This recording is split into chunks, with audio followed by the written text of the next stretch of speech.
He saved my life. I'm telling you, that's how I played the part. On the first day. Then I forgot about it. Now this was presumably on the first day with the first set of droogs? No, there were no droogs. There was a very lovely Australian actor called Madge Ryan. Madge Ryan, she was playing a doctor, and get this, it was in the hospital after the Ludovico treatment. And she had to come in, and you're going to see it tonight. You're going to think, poor bastard. I had to turn over my ass when she gives me a shot in the bum. And Kubrick thought it would be fantastic if she really gave me a shot. And I said, is she qualified? She said, no, but she did go to RADA. Which I don't think qualifies you for anything. Anyway, as I'm running from one set to the other, I had other stuff to do before the scene with her. I saw her in the corridor of this place that was the hospital, and she was throwing a hypodermic needle into an orange.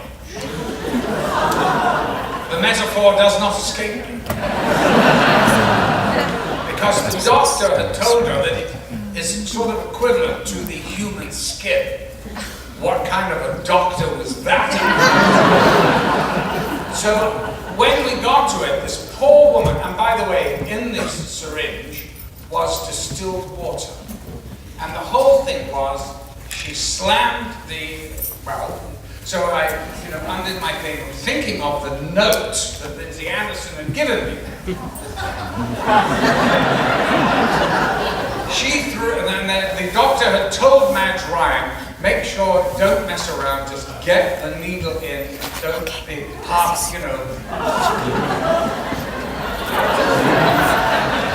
I undid my thing, and I showed her my ass. She gets the thing and goes, up to the hilt. Sweat's coming down her face, she's shaking like this, and instead of doing it ever so slowly to disperse, but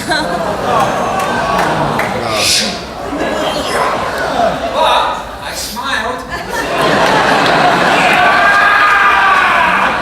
That's what it was.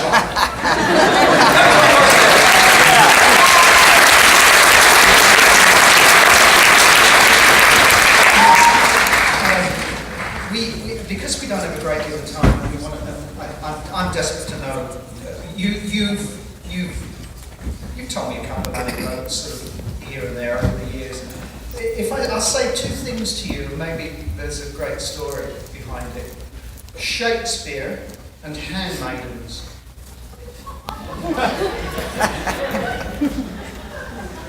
Well, Shakespeare, in terms of Clockwork,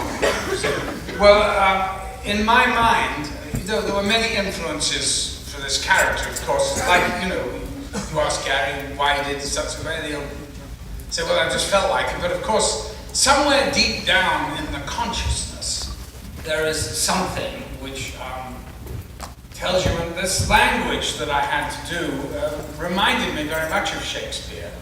And this character was this arch-evil, delicious kind of character, and actually, we go back to that question about an immoral man being the star of the movie. Actually, it was Laurence Olivier as Richard III, who comes on, now is the winter, and all the rest of it. And so I had that in my mind as a schoolboy. I saw that performance, and was, of course, like every schoolboy that sees Laurence Olivier, is completely bowled over and taken with his genius, and that film is staggering. I mean, what a performance. And so, is that what you're referring to? The handmaidens who were feeding you the grapes. Oh, yes. Well, Stanley was,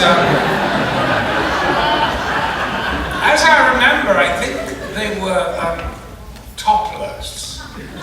And they had the most delicious bosoms. And And Stanley threw me a tidbit by saying I could choose a couple of breasts myself. So he had all these pictures. What he did was, he had these lovely girls come in. Oh, I see the Shakespeare, yes. See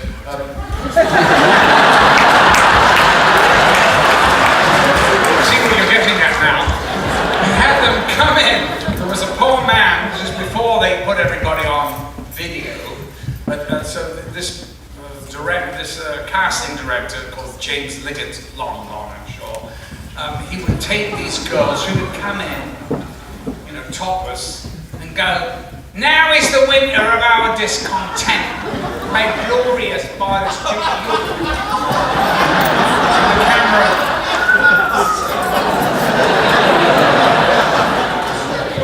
Zoom in on the tits, of course. Who wouldn't? And so they're spouting the Shakespeare, and their breasts are bobbing around. It's disgusting. What a way to cast a movie, Stanley. And then he'd pause it and he'd take a picture. And then he called me and he said, "What do you think of these?" And I went, "Oh my God." Beautiful pear-shaped. Melone. Oh my God, is this real? This is before fake tits, by the way.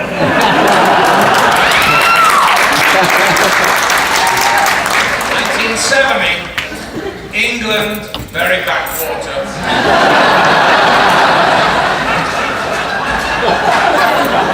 So I picked a couple. Of course, he being the director, he picked one more. And I just said to him, "Who are they?" And he turned over the picture. Now this is Kubrick. Nothing got by this man. Nothing. Turned over the picture. He goes, I don't know. He'd never bothered to attach a name to the tits.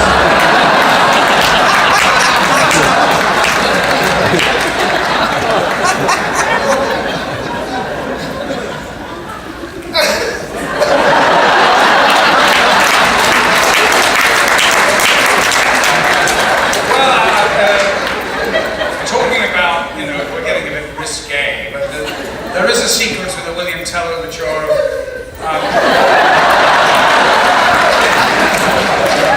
There's a sequence of a little orgy with two girls, and I knew that Stanley fancied the brunette.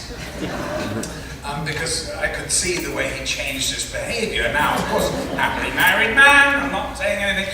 And, of course, Jesus, with children and everything else. And, but human, after all.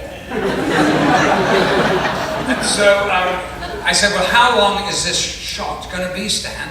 He goes, "Well, I've got the Mitchell camera in the doorway, so he couldn't get onto the set, because it was a real apartment in a block. And so he had the big Mitchell camera, which took up the whole of the doorway of the apartment. And he had me in there with these two beautiful girls. I mean, they were very, anyway, there was a blonde and a brunette. And I knew he fancied the brunette. So I said, "Well, what do you want me to do?" He said, "Well, this is going to take 28 minutes. But this is a lens that I used in 2001. It's going to be cranked. It's moving like so slowly." Now, Pablo Ferrer's here, and he knows this is a true story. He did all the titles for the film, and Pablo was around at the time. Anyway, so we undress. He's shouting out. You couldn't see the man. It's so fast. So he's going, "Okay, take your pants off. Okay, so now take her knickers off. Take her bra off. And, okay, on the bed. Okay, that's it. Great. Give her more than." So then, that was the blonde. Here comes the brunette. I'm gonna get my own back. So I strip her off, get her on the bed, start doing the business. Simulate. I'm an actor, for Christ's sake. like you could ever get a hard on, right? I mean,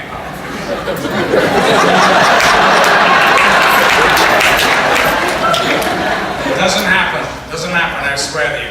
Anyway, so I hear Stanley going, okay, that's enough. Oh no, Stanley, it's not. That's enough, Malcolm, that's enough. I gave her a thorough going over. He stuck behind the camera. I hear, cut! Did you say something? I didn't hear. You know, it's funny how you